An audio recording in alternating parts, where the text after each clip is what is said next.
Hello दोस्तों, नमस्कार। SM किसी चैनल में मैं आप सभी लोगों का दिल से बहुत बहुत स्वागत करता हूं। दोस्तों, इस वीडियो में हम लोग बात करने वाले हैं ऐसे स्टॉक्स के बारे में। ठीक है, मतलब आप क्या ही बोले इन कंपनीज के भविष्य के बारे में कि मतलब कभी भी ताला लग सकता है। ठीक है, मतलब ये कंपनी की अगर हम लोग बात करें, आपको पता ही है हम लोग हमेशा एज अ लॉन्ग टर्म की बात करते हैं और बिजनेस को देखकर ही बात करते हैं। बट जिस कंपनी का बिजनेस ही नहीं बचा है, ठीक है, उसमें मतलब क्या ही फ्यूचर रहेगा। ठीक है, तो ऐसे कंपनीज में तो आप सभी लोगों को पता ही है कौन हम लोगों को देखने को मिल जाते हैं। यस, ऑपरेटर्स देखने को मिल जाते हैं। एंड ऑपरेटर की अगर हम लोग बात करें तो आप सभी लोगों को पता ही है उनका ऑक्सीजन कौन होते हैं। यस, एकदम बिगनर जो रिटेल इन्वेस्टर रहते हैं, खास करके बिगनर। ठीक है, तो वो उनका सबसे बड़ा ऑक्सीजन होते हैं। तो इन कंपनीज में हम लोगों ने देखा है भाई कि ज़बरदस्त तरीके से स्टॉक को भगाया जाता है और जो तेज़ी देखने को मिल जाए उसके पीछे तो आपको पता है बिगनर्स तो हमेशा उसको खरीदने के लिए ही पीछे यहाँ पे दौड़ पड़ते हैं। ठीक है, उनको बिजनेस बिजनेस से कोई लेना देना होता नहीं है। एंड उसके बाद आपको पता ही है पंप एंड डंप चीज़ें चलती रहती है। पंप में ऑपरेटर पंप करेंगे, डंप में रिटेल इन्वेस्टर हमेशा यहाँ पे मारा जाएगा और ये कई सालों से यहाँ पे चल रहा है। जिस दिन रिटेल इन्वेस्टर पढ़ाई करने में रुचि दिखाने लग गया, बिजनेस को जानने में इंटरेस्ट दिखाने लग गया, ठीक है, तब ऑपरेटर का धंधा ऑटोमेटिकली बंद हो जाएगा। बट हकीकत भी यह है कि पढ़ाई में किसी को कोई इंटरेस्ट नहीं होता है। ठीक है, केवल 10-10 मिनट के वीडियो भी काफ़ी लोगों को मतलब सरदर्द साबित यहाँ पे हो जाता है। तो फिर उनको फिर कीमत चुकानी ही पड़ती है भाई। फिर उनके स्टॉक्स जब वो खरीदते हैं उसके बाद आपने देखा होगा 10%, 15%, 20%, 25% टॉप लेवल से नीचे आ जाते हैं। एंड फिर वो स्टडी करने को स्टार्ट कर देते हैं जब कोई फ़ायदा नहीं होता। ठीक है, सो इस वीडियो की भी अगर हम लोग बात करें तो इसके पहले भी मैंने इस प्रकार के वीडियोस बनाए थे जहाँ पे हम कह सकते हैं कि ऐसे बिजनेसेस को हम लोग कवर करते थे जहाँ पे कोई फ्यूचर नज़र ही नहीं आता है। ठीक है, मतलब वो कंपनियाँ कभी भी बंद होते हुए हम लोग को देखने को मिल सकते हैं, उनके ऊपर कभी भी ताला लग सकता है। सो इस प्रकार के वीडियोस मैंने इसके पहले भी बनाए थे। काफ़ी रिटेल इन्वेस्टर को बोला था कि आप पढ़ो इन कंपनीज के बारे में। ऑब्वियसली मैं कोई रिकमेंडेशन देता हूँ नहीं, आपकी मर्जी भाई, आपका पैसा है, आपको जो सही लगता है आप डिसीजन ले लो भाई। खरीदना है तो खरीदो, बेचना है तो बेचो, होल्ड करना है तो होल्ड करो, एवरेज करना है तो एवरेज करो। ठीक है, बट एक मतलब बोलते हैं ना एक कॉमन सेंस वाली बात होती है। जहाँ पे धंधा ही नज़र नहीं आ रहा है, ठीक है, वहाँ पे इन्वेस्टमेंट के लिए जाना मतलब कितना बड़ा सुसाइडियल डिसीजन साबित हो सकता है। और इससे रिलेटेड काफ़ी सारे मैंने स्टॉक्स आप लोगों को बताए थे कि आप इनको पढ़ सकते हो करके, और आप देख सकते हो उनमें से 90% से ज़्यादा कंपनियाँ अब ऑलमोस्ट बंद भी हो चुकी हैं।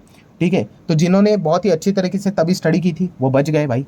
ठीक है, तो काफ़ी लोगों ने रिक्वेस्ट भी किया था सर इस प्रकार के वीडियोस बीच बीच में बनाते रहिए। तो चलिए और कुछ कंपनीज के लिस्ट में आप लोगों के सामने यहाँ पे रख दूंगा। अगेन कहना चाहूँगा डिस्क्लेमर के साथ कोई रिकमेंडेशन है नहीं, आपको जो सही लगता है एडिशन आप चाहो तो ले सकते हो। अभी जैसे कि ये कंपनी देख सकते हो, ठीक है, सर्किट लग रहा है, महीने भर में आप देख सकते हो अच्छा कर सकते हैं, 6 महीने में 30% रिटर्न। ठीक है, अगेन कह रहा हूँ जिस वक्त आपका फोकस रिटर्न के ऊपर चला जाएगा, ठीक है, या फिर प्राइस के ऊपर चला जाएगा, आप खुश होने लग जाओगे, समझ लेना आपका पतन शुरू यहाँ पे हो चुका है। ठीक है, सिर्फ और सिर्फ एक चीज़ कि कंपनी का धंधा क्या है। जिस वक्त आप बिजनेस देखकर डिसीजन लोगे, आपको लग रहा होगा कि मैं बार बार ये बोलते रहता हूँ, बट याद रखना जिस दिन आपने ये चीज़ें करना स्टार्ट कर दी आप शेयर बाजार में टिक गए भाई लंबी अवधि के लिए। बाकी ये सारी चीज़ें मतलब लिटरली बोलते हैं मोह माया है। ठीक है, आप फंस जाओगे इन चीज़ों में जो कि मैक्सिमम लोग फंसते हैं।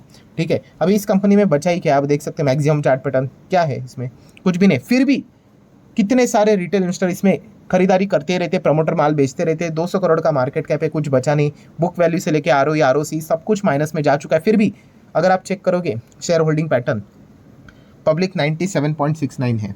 ठीक है, और खरीदते रहते, ऐसी बात नहीं। आप देखो 97.31 था, किसी ने तो बाय किया और 97.32 हुआ, फिर किसी ने और बाय किया 97.69 हुआ। कोई बात नहीं, ये बचा हुआ माल भी जो रहेगा ना वो भी अगर इनको बेच देंगे, ये 98 भी कर देंगे, ये 99 भी कर देंगे, 100 भी कर देंगे। एफआईएस तो देखो पूरा जीरो कर लिया उन्होंने, पूरा सन्नाटा हो गया। ठीक है, प्रमोटर कुछ छोटे मोटे बचे हुए 0.74 बचा हुआ है, वो भी शायद से माल बेच देंगे। ठीक है, शायद से प्लेज होगा इसीलिए शायद से अभी तक बेचा नहीं है, वरना आप देख सकते हैं ये देखिए 49% थे भाई प्रमोटर। ठीक है, एफआईएस 2-3% थे मिला जुला कर, और पब्लिक 46%। अभी कोई बचा ही नहीं है। जो मैं कहता हूँ ना पीडीएफ में देखो कौन है, पीडीएफ में ना तो पी है, ना तो डी है, ना तो एफ है, सिर्फ और सिर्फ जो बचा है दूसरा वाला पब्लिक वो बचा है 97.69। तो इस प्रकार से आपको माल बिकवाया जाता है। ठीक है, अगर कंपनी इतनी ज़बरदस्त है, ठीक है, तो फिर भाई क्यों प्रमोटर निकल रहे, क्यों एफआईएस निकल रहे, क्यों डीआईएस भी निकल रहे हैं, तीनों निकल रहे। तो अभी कुछ कुछ कंपनी का नेचर ऐसा होता है जहाँ पे प्रमोटर माल ज़्यादा नहीं रख सकती। यूजुअली फाइनेंस कंपनी से रिलेटेड आरबीआई के कुछ रूल्स होते हैं। सो ठीक है भाई, बट वहाँ पे आपको इंस्टीट्यूशंस नजर आएंगे, नो दिक्कत एट ऑल। ठीक है, बट जहाँ पे एफआईएस भी नहीं, डीआईएस भी नहीं, प्रमोटर भी नहीं, तो बचा कौन, पब्लिक। आखिरी इन्फॉर्मेशन इन्हीं के पास होती है। फिर वो इमोशनल डिसीजंस लेंगे, अरे सर जाएगा जाएगा जाएगा, अरे इतना ही जाएगा तो भाई अब कंपनी के मालिक ही चले गए भाई। पर आपको भरोसा है। तो ये दिक्कत हम लोग को हो जाती है, क्यों? क्योंकि हम लोग इमोशनल डिसीजन लेते हैं। पहली कंपनी कौन सी थी? ये रिलायंस होम फाइनेंस लिमिटेड, ठीक है। आजकल इसका काफ़ी बोलबाला चल रहा है, ठीक है भाई। बॉटम पकड़ कर तो कोई भी कैलकुलेट कर लेगा, इतना भागा उतना भागा। हमेशा याद रखना इन्वेस्टर के लिए, यस वही फॉर्मूला, हायर हाई, ये सबसे बेस्ट फॉर्मूला है कि स्टॉक ने हमेशा अपने हायर हाई को तोड़कर ऊपर जाना चाहिए, ठीक है। 1000 का था, 1 रुपया हो गया, 1 रुपये से 2 हो गया, ठीक है, 100% रिटर्न, डबल हो गया, क्या फ़ायदा उसका? बट ठीक है, ये तो ऐसा बॉटम पे तो कोई भी बोल देगा कि 1 का 2 हो गया करके। जिसने 10 पे पैसा लगाया होगा वो तो मर गया फिर। तो ये चीज़ें हम लोग को देखने को मिल जाती हैं। इसमें हमेशा बिगिनर्स ही हम लोग को ज़्यादा फंसते हुए देखने को मिल जाती है। देखो साल भर के रिटर्न्स देखिए, 138% की रिटर्न्स, ठीक है। बट अगर जो फंस गया इसमें, वो फंस गया। अभी देखो यहाँ पे दिख रहे हैं आप, टॉप पे कोई तो खरीदा होगा किसी ने 6 रुपये, खत्म। अभी वहाँ पे वापस अगर आना है कि नहीं आना है, कंपनी के तो फंडामेंटल्स तो कुछ है नहीं, तो फिर क्या करना पड़ेगा? बस ऊपर वाले को आवाज़ लगाना पड़ेगा, कुछ तो रहम करो, कुछ तो दया दिखाओ, वापस लेकर आ जाओ, ये करना पड़ेगा। इसको शेयर बाजार थोड़ी ना बोलते हैं, बिजनेस छोड़कर चीज़ें देखनी पड़ेगी। तो ये हो गई एक पहली कंपनी। ऐसे बहुत सारी कंपनी, कितने दिखाओ आपको। अभी ये देखिए, ये है फ्यूचर कंज्यूमर करके। अभी आपको लगेगा इतनी छोटी कंपनी के बारे में क्यों बता रहे हो, चलो आ जाता हूँ आपको दिखा देता हूँ। ये देखिए यहाँ पे शेयर होल्डिंग पैटर्न देख लेना, आपको फिर समझ में आएगा। 14% प्रमोटर थे, एफआईएस देखिए 10% से ज़्यादा, डीआईएस देखिए, पब्लिक देखिए 74 था। उसके पहले तो पब्लिक 50 भी नहीं था। फिर अभी ये जितना डेटा है उतना ही दिखा रहा हूँ, फिर 50 का 60 हुआ, 70 हुआ, अभी होते होते अभी कितना है पब्लिक? 88.24। रोज़ हर क्वार्टर में अपडेट आता है, पब्लिक ने माल खरीदा ही होगा, बढ़ता ही जाता है, बढ़ता ही जाता है, बढ़ता है। अभी ये बचा कितना है? 3, 3.5, 8। कोई दिक्कत की बात नहीं भाई, ये पूरा माल निकाल देंगे ना। पब्लिक इज़ रेडी टू, मतलब खरीदने के लिए रेडी है। कौन है ये? एकदम बिगनर लोग, इमोशनली। क्यों? सस्ता मिल रहा है 50 पैसे का भाई, ठीक है। तो ये इस प्रकार की चीज़ें यहाँ पे होती है, ठीक है। अगर मैं आपको बोल दूँ सेलफोन कितने में आता है, ऐसे बोलता हूँ आईफोन कितने में आता है, 1 लाख में आता है, मैं आपको बोलता हूँ 10 रुपये में देता हूँ, आप बोलोगे क्या क्या बकवास कर रहे हो, ठीक है। मतलब आप समझ रहे हो ना, ये ऐसी चीज़ है कि कोई आपको शेयर इतना सस्ता 50 पैसे का, मतलब क्या है इसमें? फिर भी लोग पैसा डालते हैं। और आपको ऐसा नहीं है कि कोई एक क्वांटिटी ट्राई कर रहे हैं, लाखों लाखों रुपया डालते हैं इसमें, लाखों लाखों रुपया, मजाक नहीं कर रहा हूँ भाई। तो ये चीज़ें यहाँ पे चलती है। अभी इन कंपनीज का क्या ही फ्यूचर रहेगा, ठीक है। नाम में फ्यूचर है यहाँ पे, बट सब कुछ खत्म हो ही चुका है यहाँ पे। तो ये चीज़ें देखने को मिल जाती हैं। एंड आप देख सकते हो ये बचा हुआ 3.5% भी उन्होंने क्यों नहीं बेचा है, तो कि इसमें हम कह सकते हैं 9% से ज़्यादा तो गिर भी रखा हुआ है। मतलब बैंक के पास पड़ा होगा, वो बैंक भी अभी क्या ही किसको बेचेगी, बेच दिया तो भाई पब्लिक को ही बेचो, बट कितना ही आएगा इसमें, ठीक है। जो भी स्टेक अगर निकालोगे कितना आ जाएगा? 100-200 रुपये आ जाएंगे, कितना? कंपनी का वैल्यू क्या बचा है? तो ये चीज़ें आपको समझनी। अभी देखिए ऐसे बहुत कंपनीज है, फ्यूचर लाइफस्टाइल करके भी कंपनी देखने को यहाँ पे मिल जाती है। मैक्सिमम देखिए पूरी तरीके से बर्बाद होती है, बिजनेस ही तबाह हो चुका है। 40 कम मार्केट कैप यहाँ पे देखने को मिल रहा है। शेयर होल्डिंग पैटर्न देखिए, ओहो, यहाँ पे तो हम कह सकते हैं इनके पास काफ़ी ऑप्शन है। प्रमोटर 20, एफआईएस 20, डीआईएस 7%, ठीक है। पब्लिक कितना है? 52। चलो कोई बात नहीं, मिल जाएंगे बकरे, कोई ऐसी कोई दिक्कत की बात है नहीं। आप देख सकते हैं, देखो 45 थे प्रमोटर, अभी 45 से कितने हो गए? आधा तो निकाल दिया भाई, 20% तो निकाल ही दिया है, ठीक है।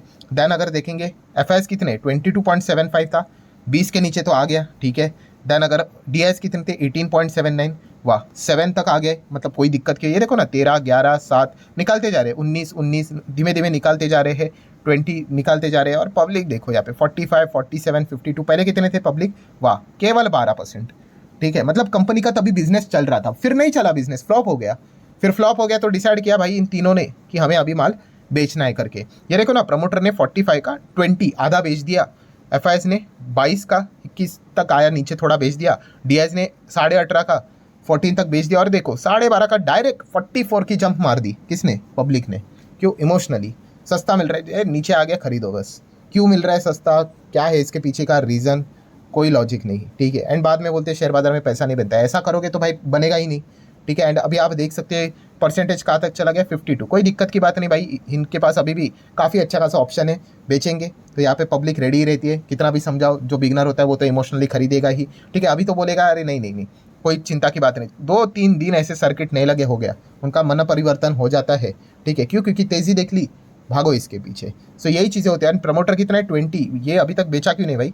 तो इसके पीछे का रीज़न भी मैंने देख लिया तो समझ में आया। 20.39 100% गिरवी है। प्रमोटर के पास ये शेयर ही नहीं है, मतलब जो बैंक से जो पैसा उठाया होगा उनके पास वो गिरवी है, इसलिए वो 20% अभी देखने को मिल रहा है, वरना वो भी बेच देते, ठीक है। तो इस प्रकार की काफ़ी कंपनियां, अभी अब नाम कितने दिखाओ आपको, ये देखो डिश टीवी भी हम लोग को देखने को मिल जाता है। यहाँ पे मैक्सिमम चार्ट पैटर्न देखो, पूरी तरीके से तबाह देखने को मिल रहा है, 88% डाउन है। यहाँ पे भी चेक करोगे तो शेयर होल्डिंग पैटर्न पहले कितना था? प्रमोटर 5, एफआईएस 12, देन पब्लिक 55 था, अभी पब्लिक देखिए 83 आ गया, ठीक है। सब कुछ यहाँ पे एग्जिट एग्जिट एग्जिट, ये बचा हुआ माल भी इनके गले में उतार देंगे, कोई दिक्कत की बात यहाँ पे है नहीं, ठीक है। देन अगर हम लोग बात करें जी मीडिया करके कंपनी है, मैक्सिमम चार्ट पैटर्न आप देख सकते हैं पूरी तरीके से तबाह है यहाँ पे। ठीक है, शेयर होल्डिंग पैटर्न कुछ बचा नहीं, प्रमोटर कितने 8-7 जितने भी थे, पब्लिक 83 था, अभी पब्लिक 91 हो गया, अभी तो सेंचुरी लगा देंगे ऐसा लग रहा है। देन आप देख सकते हैं जी लर्न करके कंपनी है, सब कुछ तबाह होते हुए देखने को मिल चुके हैं। ठीक है, बिजनेस जिस दिन खराब हो गया ना भाई, वो कंपनी में मतलब कुछ बात बची ही नहीं है। ठीक है, आप देख सकते हो प्रमोटर 18, एफआईएस 18, डीएस तो पहले से ही नहीं थे, पब्लिक 62 था, अभी इसमें पब्लिक 78 तक आ गया। ठीक है, डीएस तो चले गए, एफआईएस के पास 5-6 बचा है, प्रमोटर कितना है 15 है, वो भी बेच के चले जाएंगे, कोई दिक्कत की बात यहाँ पे है नहीं। पब्लिक तो आपको पता है रैंडमली खरीदते रहते, तो ये चीज़ें चलती रहती है दोस्तों। अभी कितनी लिस्ट दिखाओ, ये लिस्ट लंबी चलती ही रहेगी। ठीक है, इसका प्रॉब्लम क्या है, मैंने आप लोगों को बार बार कहा है। ठीक है, आप कोई भी अपने शेयर को खरीद रहे हो भाई, बिजनेस देखकर खरीदना होता है, b is equal to b. अगर आपको बिजनेस अच्छा लगता है तो डिसीजन लीजिए। अगर प्राइस यहाँ पे 100 का 200 हो गया, 200 का 400 हो गया, 400 का 800 हो गया, 800 का इसीलिए खरीद रहे हो, तो फिर कोई बात नहीं भाई, वो 800 का 500 हो जाएगा, आपको समझ में नहीं आएगा कि क्या करना है करके। तो इस प्रकार की चीज़ें यहाँ पे चलती रहती है भाई। ठीक है, अगर आप इन चीज़ों को अवॉइड करोगे, आप मैक्सिमम रिटेल इन्वेस्टर जो गलतियाँ करते हैं उनको अवॉइड यहाँ पे कर दोगे, और जो कम परसेंटेज रहता है सक्सेस का, उसमें ऑटोमेटिकली आप यहाँ पे आ ही जाओगे। तो इस प्रकार के मैं अगेन कह रहा हूँ, इस कितने 100-200 कंपनी आप लोगों को मिल जाएंगी। ठीक है, किस किस को मैं दिखाते रहो आपको। ठीक है, तो आप चाहो तो इनको स्टडी यहाँ पे कर सकते हो, अलर्ट लेना है तो अलर्ट ले सकते हो, जाना है तो जा सकते हो, ये आपकी मर्जी। ठीक है, तो आशा करता हूँ दोस्तों वीडियो हेल्पफुल लगा होगा, तो चाहो तो लाइक एंड शेयर कर देना। मिलते हैं अगले वीडियो में, तब तक के लिए बाय बाय।